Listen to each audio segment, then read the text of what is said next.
Your brain is literally hardwired to believe Michael Jackson is alive, and neuroscientists just figured out exactly why.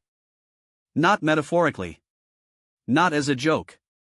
There is a measurable, documented neurological glitch in your visual cortex that makes it almost impossible for you to correctly identify when someone is impersonating a celebrity you've seen thousands of times. And once you understand it, every body double conspiracy theory, every deepfake, every "he's still alive" Reddit thread suddenly makes terrifying sense. Here's the science. Your brain doesn't store faces the way a camera stores photos. It stores them as a prediction, a compressed statistical average built from every angle, every expression, every movement you've ever seen of that person. Neuroscientists call this a perceptual template. And for global megastars like Michael Jackson, your template is almost absurdly detailed. The tilt of the head.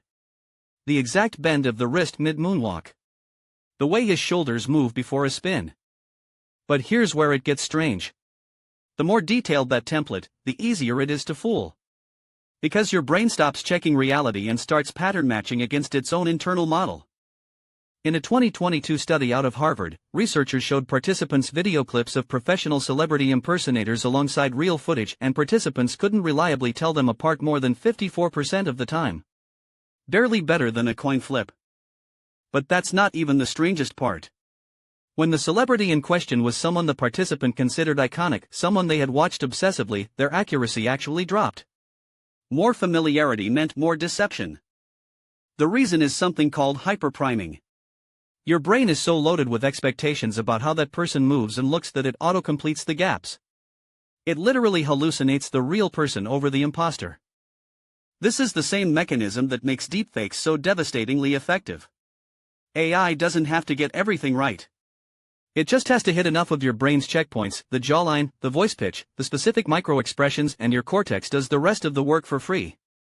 So when fans in 2009 pointed at blurry footage and said, "That's not really him getting into the ambulance," they weren't crazy. Their brains were genuinely detecting a mismatch against an incredibly refined internal template. The problem is, that alarm system has a spectacular false positive rate. Our brains evolved to spot imposters in small tribes where a fake was a genuine threat. They were never designed for a world where a single human face gets beamed into your eyes 10,000 times across 3 decades. The neuroscience doesn't prove Michael Jackson faked his death. What it proves is something almost more unsettling, that your confidence in what you see is completely disconnected from your accuracy. You can be absolutely certain and absolutely wrong at the same time. And in the age of AI-generated video, that gap between certainty and truth is about to become a canyon.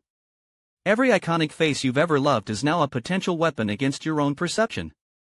If that thought keeps you up at night, you're not alone, and you're paying attention. Subscribe so you never miss the science behind the stories nobody else is telling.